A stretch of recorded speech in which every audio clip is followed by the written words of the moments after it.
पुराण पढ़ी गई।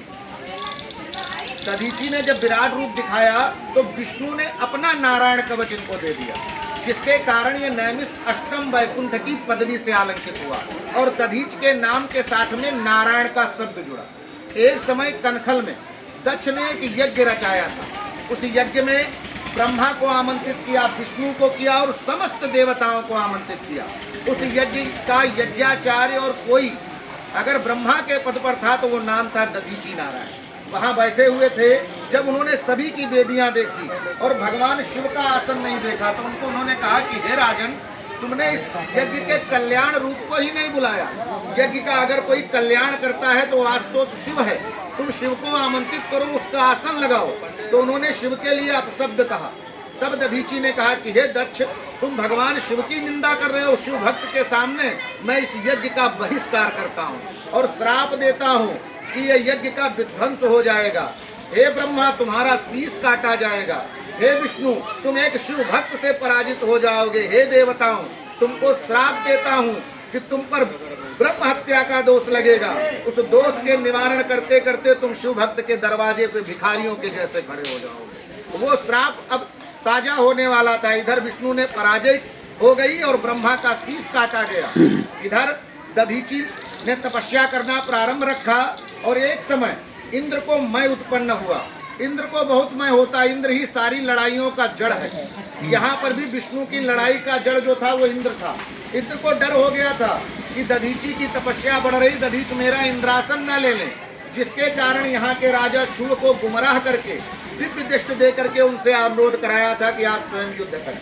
और यहाँ से विष्णु पराजित होकर के लौटे। इंद्र को ये उत्पन्न हुआ कि मैं तो देवताओं का राजा हूँ, इन देवताओं में बृहस्पति मेरे गुरु कैसे हो सकते हैं। सभा में बैठे थे, समस्त देवता खड़े हो गए जब बृहस्पति गुरु आए, पर इंद्र ने अपना आसन नहीं छोड़ा। तो उनको गुस्सा आया कि मेरा अपमान कर रहा है, जिसके कारण उन्होंने इनका गुरुपद ही छोड़ दिया। जब ये समाचार शुक्राचार्य जो दैत्यों के गुरु हैं देवताओं को दिए कि जाओ आक्रमण करो, इस समय इंद्र शक्ति विहीन है, तुम्हारी विजय होगी। इन्होंने जब आक्रमण किया दैत्यों ने तो इंद्र और देवसेना पराजित हो गई। इस अवस्था में इन्होंने अपना दूसरा गुरु त्वष्टा ऋषि के पुत्र विश्वस्वरूप जी को बनाया, जिनके 3 मुख, एक मुख से मदिरा, एक मुख से वायु, एक मुख से वेद मंत्रोच्चारण करते थे। विश्वस्वरूप जी के पिता जो त्वष्टा थे, त्वष्टा ने दधीची से नारायण कवच का ज्ञान लिया था। आज वही विश्वस्वरूपनी जी ने उस नारायण कवच का ज्ञान इंद्र को दिया, जिसे वो धारण करके दैत्यों के ऊपर विजय प्राप्त कर लिया। यज्ञ में आहुतियां दे रहे थे। एक समय विश्वस्वरूप, इनकी माता का नाम है दनु, जो दैत्य वंश से है, आकर के कहती है पुत्र मैं बहुत प्रसन्न हूँ कि तुम देवताओं के गुरु। सत्य यही है, माताएं बहुत प्रसन्न होती हैं जब उनका पुत्र उन्नति करता है। और बोली पीड़ा में हूँ कहीं ना कहीं में। बोले क्या? बोले बेटा हूँ एक शरीर में, पर बटी 2 भागों में है। मायके में दिक्कत हो तब भी पीड़ा है, ससुराल में हो तब भी पीड़ा है। आज मेरे भाई जो दैत्य हैं, तुम्हारे शिष्य देवताओं से पराजित होकर के भूख में मोहताज हैं, परेशान हैं, और तुम यज्ञ में देवताओं को भोजन देते हो। पहली बार झोली फैलाकर तुम्हारी माँ मांग रही है कि इस यज्ञ में कुछ अंश अपने मामा को भी दिया करो, दैत्यों को भी दिया करो। इस स्वरूप ने विचार किया, माँ ने कुछ मांगा है, अगर मैं नहीं दूंगा तो माँ के अपमान करने का मुझे पातक लगेगा। बोले ठीक माता, यज्ञ में आहुतियां देते समय मैं चुपके से कुछ आहुतियां दैत्यों को दिया करूंगा, पर चोरी से या चुपके से किया गया कार्य क्षिप्ता नहीं है। ये समाचार जब देवताओं को मिला तो जाकर के इंद्र से कहा, हमारा गुरु बड़ा अनर्थकारी है, 3 मुख है, मदिरा भी पीता है, और अब तो अति हो गई, दैत्यों को चुपके चुपके भोजन दे रहा है। क्रोध आया। क्रोध मनुष्य को आया या देवता को पहला काम है विवेक मार देना। उन्होंने खड़ग उठाई और अपने गुरु का वध कर दिया। ब्रह्म हत्या लगी। 4 भागों में बांटा। पहला पृथ्वी को दिया, जिसे हम ऊसर भूमि कहते, बीज नहीं पनपता। दूसरा नदी को दिया, जो झाग निकलता है। तीसरा वृक्ष और पर्वतों को दिया, जो गोंद देते हैं। चौथा माताओं बहनों में बटा, जो आप रजस्वला धर्म। पर ठाकुर जी ने आपके इस रजस्वला धर्म को महीने में 3 दिन के लिए बांध दिया और बोले मैं वरदान देता हूँ कि आपने हंसते हुए इस बात को स्वीकार किया, 3 दिवस के बाद आप गर्भ को धारण करोगी, तब ये सृष्टि चलेगी। इस गर्भ में समय आने पर बड़े बड़े ऋषि महात्मा शंकराचार्य तक आएंगे और मैं भी कभी अवतरण लिया इस अगर मृतलोक में तो इस गर्भ का ही सहारा लूंगा, भले प्रकट हो जाऊं। और आज स्त्री को ये वरदान प्राप्त हुआ, इसीलिए वो कौशल्या बनती है, यशोदा बनती है। ये स्त्री अगर ना हो तो आज हम जैसे लोग नहीं होंगे।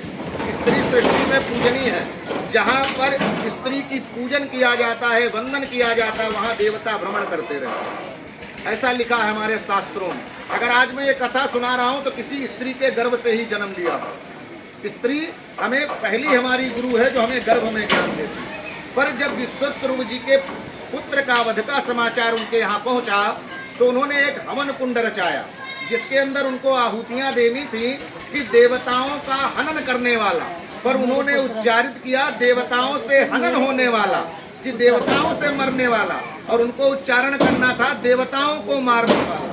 गलत आहुतियां हुई, परिणामता एक वृत्रासुर दैत्य की उत्पत्ति हुई। इस वृत्रासुर का वर्णन श्रीमद् भागवत के 6ठे स्कंद के 10वें अध्याय में। ये पूर्व काल में राजा चित्रकेतु था। इसको भगवान शिव ने विमान दिया था। ये तीनों लोक में भ्रमण करता था। एक समय कैलाशपुरी में पहुंचा तो भगवान प्रवचन दे रहे थे, पर जंघा के ऊपर पार्वती माता को बिठाए हुए थे। इसने माता और पिता की दृष्टि से देख करके उनको हंस दिया, पर माता समझ नहीं पाई। वो तो जान रहे थे कि ये पुत्र समान है, मेरे को पिता और अपने धर्मपत्नी को मेरी माता समझता है। उन्होंने सोचा ये दुष्ट है, तो माता ने कहा हे दुष्ट तुम दैत्य हो जाओ। इतना सुनते ही बाबा ने कहा अरे ये तो मेरा परम प्रिय है और मैंने ही विमान दिया है जो यहाँ तक आया है। हे सती इसकी दृष्टि देखो, ये मुझे पिता देख रहा है, तुम्हें माँ, और हंस इसलिए रहा है कि मैंने आपका आलिंगन किया और मैं संबोधित कर रहा हूँ सभा को। बोले कोई बात नहीं चित्रकेतु, तुम दैत्य तो जरूर होगे सती के आशीर्वाद से, वरदान से, पर मैं तुम्हें वरदान देता हूँ कि दैत्य बन करके भी तुम्हारा विवेक जो होगा वो चित्रकेतु का है। तुम बीच युद्ध में तुम्हें विवेक जो मिलेगा वो चित्रकेतु ऐसा मिलेगा। तुम दैत्य नहीं होगे, शरीर से दैत्य रहोगे, विवेक से चित्रकेतु हो जाओगे। इधर ये दैत्य जब अपने भाई विश्वस्वरूप जी का बदला लेने के लिए देवसेना पर आक्रमण किया, सेना ने जब विशाल का इस दैत्य को देखा तो उनके पैर कांपने लगे। ब्रह्मा ने कहा अरे देवता पराजित अगर हो गए तो ये असुर सृष्टि पर मालिक हो जाएगा। तब उन्होंने कहा सुनो इंद्र, एक समय हमने अपने हृदय से 2 पुत्र उत्पन्न किए जिनका नाम भृगु और अथर्वा हुआ। अथर्व जो अथर्ववेद के प्रणेता, 4 वेदों में एक अथर्ववेद भी है, और इनके गुरु का नाम शिव आशुतोष शिव है।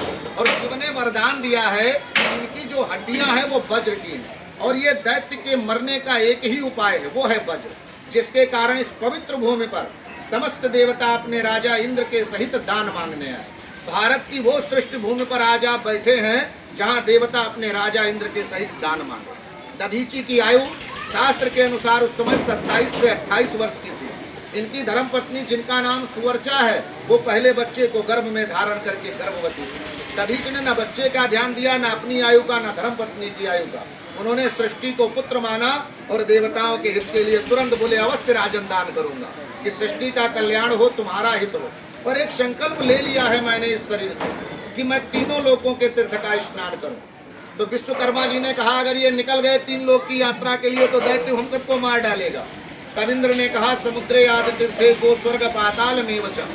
देवतागण तीनों लोकों के तीर्थों को बुलाने गए। तीर्थों ने पूछा किसके लिए आए हो? बोले दधीच के लिए। बोले मैं तुरंत चलने के लिए राजी हूँ, उनके शरीर पर गिरकर तो मेरा महत्व बढ़ जाएगा। ऐसे तीनों लोकों के तीर्थ चल करके आए। दधीच ने उनकी 84 कोसी परिक्रमा की। सतयुग में दधीच ने की, त्रेता में इसी परिक्रमा को राम ने किया, और द्वापर में अज्ञातवास कर रहे पांडवों ने किया। कलयुग में अविरल आज भी चल रही। परिक्रमा पूर्ण हुई तो देवताओं ने निवेदन किया बड़े परिश्रम के साथ ये तीर्थ चल करके आए हैं, पृथ्वी पर गिर करके कहीं नष्ट ना हो जाए। तब दधीच ने कहा मेरी ये विश्व की सबसे बड़ी यज्ञशाला, आज भी इसके 5 कोण आप गिन सकते हैं। बोले पंचकोणी यज्ञशाला के कुंड में मैं विराजमान हो रहा हूँ और तीर्थों को आदेश करें देवता की मेरा अभिषेक करें। जब तीर्थों ने अभिषेक किया तो ये परम पावन पुनीत तीर्थ स्थापित हुआ जिसका नाम मिश्रित हुआ। मिश्रित माने मिक्सचर, मिला हुआ, पर उपनाम दधीच से जोड़ा गया, दधीची कुंड कहलाया। इसका वर्णन 52 पुराण, स्कंद पुराण, महाभारत और ऋग्वेद में लिखा हुआ है। श्री मिश्रितम सकल तीर्थम अहम नमामि शारदत्त कोटि सहितम मघनासनम च काये नभंग भनसतो शमया विभुवा पापानि तानि समयम सहनम प्रसादात्। अगर इस काया से भूल चूक भी कोई पाप हो जाए और इस जल को अपने ऊपर छिड़क लिया जाए तो सारे पाप नष्ट हो जाए। उसके बाद उन्होंने जीवित ही दही और नमक लगाकर गऊ से चटा दिया। आज ब्लेड लगता है तो हम कराते हैं, हाय हाय करते हैं, उन्होंने जीवित अपने शरीर का दान दिया। हड्डियां प्राप्त हुई, पहला गांडीव हुआ, अग्नि देवता ने लिया, अर्जुन को दिया, महाभारत पर विजय हुई। दूसरा पिनाक हुआ, सीता स्वयंवर में तोड़ा गया, शिव पुराण में वर्णन है। तीसरा सारंग हुआ, भगवान राम ने धारण किया, और भगवान ने स्वयं कहा है पृथ्वी पर अगर कोई देवता है तो ब्राह्मण। तो रावण भी तो ब्राह्मण था, कोई शूद्र थोड़ा होता। तो उसको कैसे मारते ठाकुर जी? जैसे लोहा लोहे से कटता है वैसे ब्राह्मण की अस्थियों से सारंग बनाया गया और ब्राह्मण से ब्राह्मण को काटा गया। पर भगवान ने ब्रह्म हत्या क्यों ली? कृष्ण जहाँ भी खड़े हुए उन्होंने कहा है कि मैं भगवान हूँ, मेरी पूजा करो। वो 16 कलाएं दिखा रहे थे, पर राम 12 कलाएं इसलिए दिखाए कि हम मनुष्य को मर्यादा में रहना सिखाना था। तो वो दिखा रहे थे अगर ब्राह्मण को मारोगे तो ब्रह्म हत्या लगेगी, इसलिए उन्होंने ब्रह्म हत्या ली। वज्र को इंद्र ने लिया। इस वज्र का वर्जनल नाम है एकांगी वज्र। इसको जब वृत्रासुर ने देखा तो भगवान विष्णु से स्तुति करने लगा 4 श्लोकों में। अहम हरे तो पादय कमूला दासो नुदासो भौतिष्म भूया। यहाँ एक प्रश्न बनता है छोटा सा। आज आप मुझसे मिल रहे हैं, मैं यहाँ से मुख्य पुजारी हूँ। अभी ये 25 वर्षों के बाद मेरा बेटा आपको यही कथा सुनाए तो हृदय मस्तिष्क से जवाब देगा कि पंडित जी की छवि नजर आ रही है। तो आज दधीच ब्राह्मण की अस्थियों में विष्णु क्यों नजर आ रहा है? क्योंकि नारायण कवच का जो धारण कर लिया दधीची ने लिंग पुराण में, भागवत जिसमें कृष्णवास करते हैं वो गवाही दे रहे थे। दधीच ने जब नारायण कवच को धारण किया तो दधीच का स्वरूप विष्णु स्वरूप का हो गया। उसी वज्र से आज इंद्र ने वृत्रासुर को मार दिया, पर दधीची के प्राण को विष्णु ने हृदय में स्थान दिया क्योंकि सृष्टि का कल्याण हो रहा था। वो विष्णु चरण यहाँ है आपके सम्मुख। पहला ये बिहार के गया में है जिसे हम चरण गया कहते हैं। दूसरा ये नैमिषारण्य क्षेत्र है, इसको नाभि गया कहते हैं। तीसरा उत्तराखंड के बद्री नारायण में जिसको कपाल गया कहते हैं। लिखा है सुदेहकम विष्णु कला विसुश्रियम सुजन्मकम दिनकर कोटि सुप्रभम दधीचकम श्यामल सर्वगात्रकम चतुर्भुजम संतदयादि नौमितम। पर ये नैमिषारण्य कैसे हुआ? एक समय सतयुग के चतुर्थ चरण में 88,000 ऋषि 33 कोटि देवी देवता ब्रह्मा के पास गए। बोले इस पृथ्वी पर हमें 1000 वर्ष तक ऋषि सत्र चलाना है। एक अब भागवत आप कराइए तो 6 महीने पहले बुकिंग करते हैं, गेस्ट हाउस की बुकिंग करते हैं, उनको तो 1000 वर्ष तक पृथ्वी पर बैठना था। तो ब्रह्मा ने कहा मैं स्थान बताऊंगा, मैं अपना ब्रह्म मनोमय चक्र छोड़ता हूँ। व्हाट इज दिस ब्रह्म मनोमय चक्र? आज आप इस धरा पर आए हैं, इसके महत्व को जान पा रहे हैं। कल जब आप जाओगे, चर्चा जब नैमिषारण्य की होगी तो आप कहोगे नैमिषारण्य में बहुत अच्छा स्थान है दधीची कुंड, वहाँ जरूर जाना। पर आओगे तब तो लाओगे, अगर नहीं आओगे तो आपका मन मार्ग दिखाएगा। तो वो मन ब्रह्मा का चला, उसने 84 कोस की परिधि दिखाई और उसके बाद केंद्र में 6.5 पाताल तोड़ दिया। तो देवता डर गए कि 7वां पाताल अगर पृथ्वी से टूट गया तो पृथ्वी जो है वो जलमय हो जाएगी। तब देवताओं ने राजराजेश्वरी त्रिपुरा सुंदरी लिंग धारणी मातु ललिता का आवाहन किया। ऐसा देवी भागवत में इन्होंने ब्रह्मा के लिंग को 3 जगह धारण किया। पहला मुख के ऊपर गोल पत्थर है, दूसरा नाभि पर, तीसरा पैरों के बीच में। इतने में ब्रह्मा की आंख खुल गई, वो नेम टूट गई, वो स्वप्न टूटा, वो नेम यहाँ पर गिरी, ये आरण था।